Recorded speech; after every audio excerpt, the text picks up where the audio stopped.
Hello there, I'm Joey Hollywood, and today we're going to be doing something a little out of the ordinary. You see, I've heard your complaints that I'm reviewing stuff no one's ever heard of, and I get it, you want me to do something a little bit more mainstream. And I thought to myself, what's more mainstream than superheroes right now? It seems like you can't throw a stone without hitting more than 16 of them. That's why I decided to review The Knights of Justice from the pages of Big Bang Comics to the big screen. Well, little screen. It's here where we follow the adventures of not Superman, not Batman, not Wonder Woman, and not Huntress. Now before we talk about the movie itself, let's talk about the comics. That way there's some context. Big Bang Comics is a series of comics that began in the early 90s, mostly under the Image label. The idea behind Big Bang was to pay homage or parody to the golden age of comics, but later moved to the Silver Age and modern age as it went on. Now with Big Bang, the line between homage and plagiarism sort of blurs. And to be honest, I think that's what drew myself and many others to the Big Bang universe. I think we go in going, holy crap, how did they get away with that? I mean, deductive comics? Come on. Deductive comics? But then we get charmed by the characters and style, and we get sort of addicted.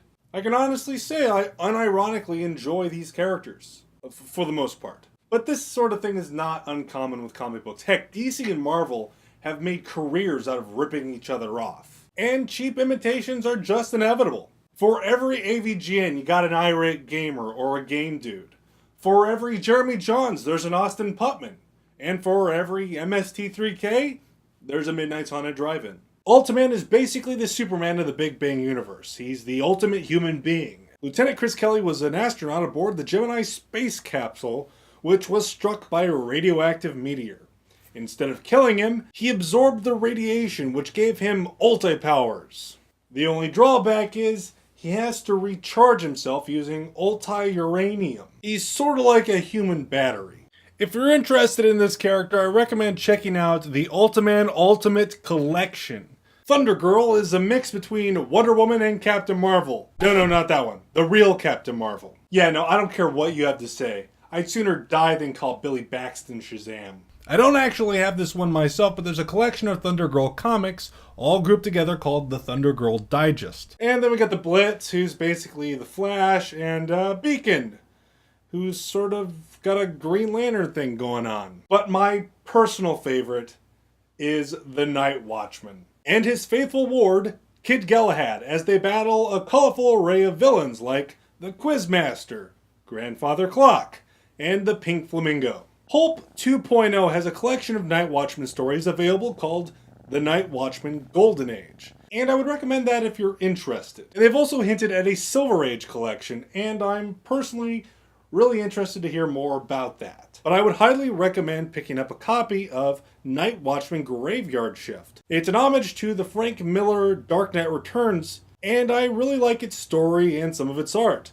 While not being anything groundbreaking, it's an entertaining read. I always hear Linkara from atop the fourth wall say that The Dark Knight Returns is not that great because of the social commentary aspect. He says it would have been a great Batman story, but the social commentary just gets in the way and is unimportant. And this always strikes me as lunacy, because without the social commentary aspect, the comic book would not have the impact it did. It's the equivalent of saying, man, this comic book would be great if they cut out all the stuff that made it important and last. But we're also talking about the same guy who said this. Frank Miller can't write women unless they're in some way sexualized.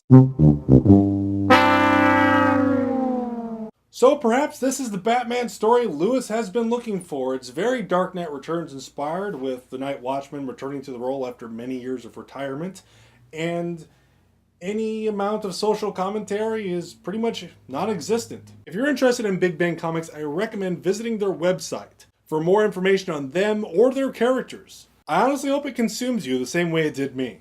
Well, that's enough of the history of the comics. Let's talk about the movie, The Knights of Justice. And I already know what you're thinking. And no, this is not a fan film. This is an officially licensed product from Big Bang Comics that you can buy from their website. Now, there is some confusion on what this actually is. There are sources that say it's a failed TV pilot for a proposed television series, and other sources say it's a movie that just so happens to be 48 minutes.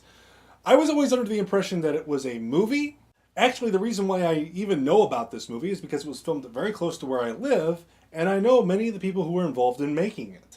I first saw this movie back in high school on VHS, and it's always stuck with me.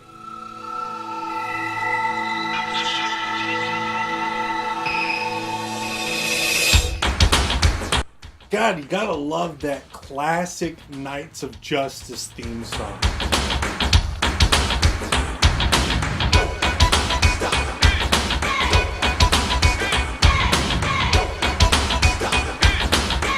The movie opens up with the President of the United States getting a special decoded message on his 90s Apple Watch. This is the wraparound for the Knights of Justice movie. It introduces us to all the characters, Ultiman, the Night Watchman, Masker, and Thundergirl. Also, there's the powerhouse called Thundergirl, who has abilities rivaling Ultiman and more. Those abilities stemming from the amulet that she wears, which evidently has some form of mutagenic effect upon her. In actuality, she is Molly Wilson, a high school student. Oh yeah, she's a high school student. She's been held back at least 37 times. A lot of the stuff you see in this opening is just unused footage from later in the movie. They even show superheroes that never come into play in the movie. I think they're from something else, actually. The movie would have been about 30 minutes if it wasn't for this opening wraparound. And then all the narrator really says is that the Knights have a hard time working together as a team, and that this story is about them learning to do so. So basically it's the plot to every Marvel movie.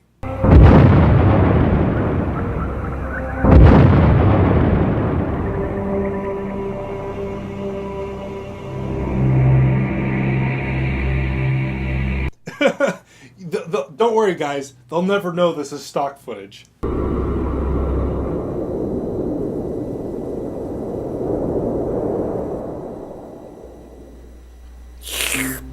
It's here where we see the Knights in their civilian clothing, and man, I haven't seen clothes that 90s since the first season of Friends. When did this come out again? Apparently the Knights are waiting for Mr. Science Man, who just so happens to be intercepted by the putties from Power Rangers.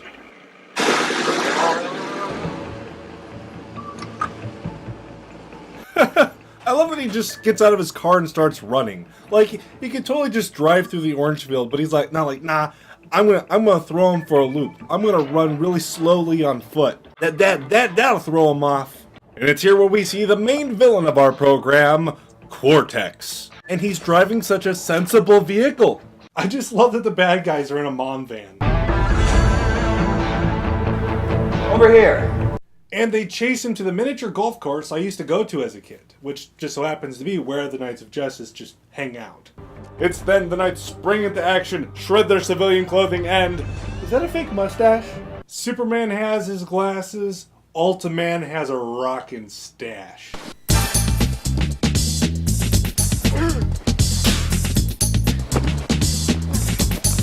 I love the stock music in this scene. It's fantastic. Nice of you to drop by.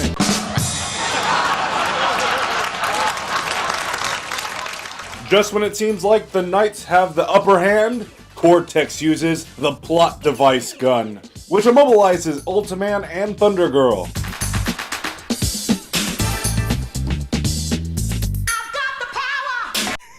That's actually part of the soundtrack. I didn't add that.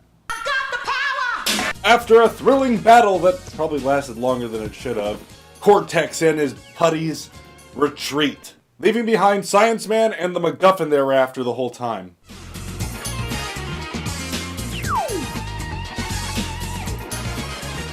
That was unusual. Oh man, forget John McClane! Night Watchman's killing it with these one-liners. Meanwhile, at Bad Guy headquarters, hey Cortex, you want to come back later? You seem to be a little busy right now. From whatever that was, we move to the Knights of Justice, having a little discussion with the Science Man on why he was being chased. Apparently, he developed a gun that could give just anyone superpowers, or take them away. You know, there's just something so silly about these superheroes. Just sitting around a picnic table, chatting it up at a miniature golf course. It's like something straight from the Tick. I think partly why I find this so funny is because the environment is so familiar to me. And I wasn't kidding when I said that this movie was shot at the golf course where I used to go to as a kid. This is it right now. It's no longer functioning, but I have a lot of fond memories of going to this place with my uncle as a kid, and watching this, oddly enough, gives me a lot of nostalgia.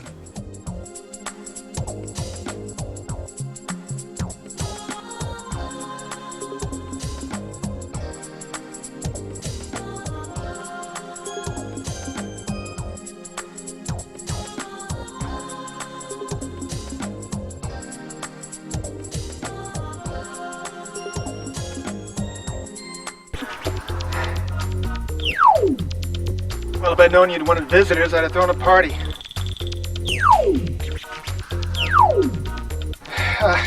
Toss over the power pack with the doctor's history. I mean what I say! Meet their super weapon, ladies and gentlemen. This is what they need that little MacGuffin thing for. Oh, God, it's straight up Plan 9. I love it. After another very long-winded fight scene in the vein of those 1940s serials, the team splits up to try to find Cortex and his legion of putties. Thundergirl finds them first, but shortly after reporting her possession, she's strucken down by her one weakness: fences. But never fear, the rest of the knights are on their way, and Masker, of all people, beats up the super weapon faster than she did most of the other robots. Man, their super weapon kinda sucks. One! Take my monster! Run! And then starts the final action scene of the movie, which takes the form of a chase scene that goes on, and on, and on, and on, and on, and on.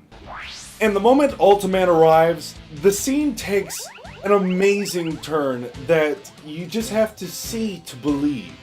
The special effects are astounding.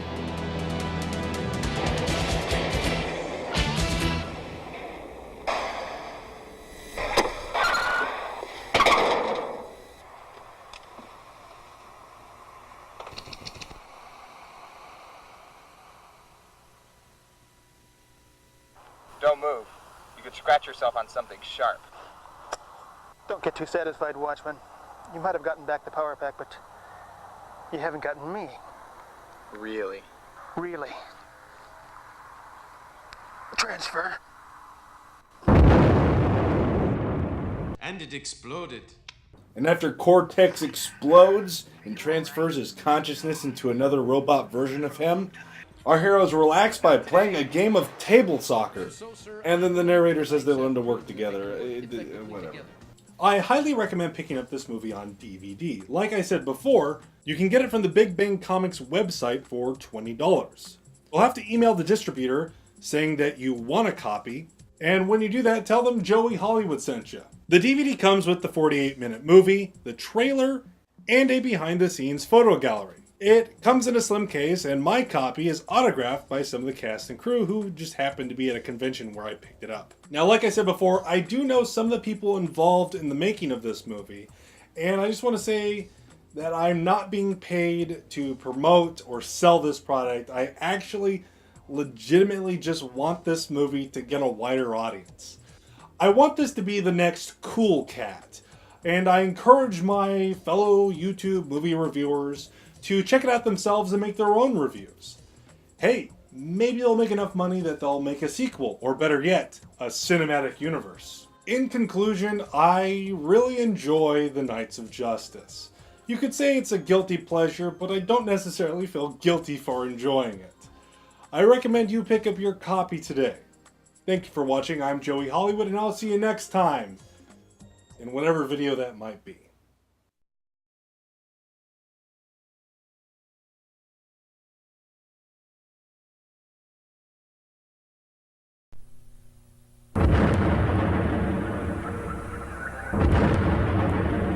A world in danger. The result are a master criminal's superweapon and the scientist he kidnapped. Which means mankind's only hope is the Knights of Justice.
The Knights of Justice, where heroes aren't just in comic books.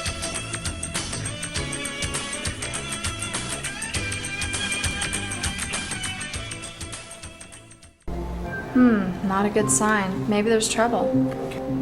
Nobody calls the Knights of Justice unless there's trouble. Well, thank you for that dime store philosophy and your Gary Cooper monotone. The question is, what kind of problem is this guy gonna dump on our doorstep?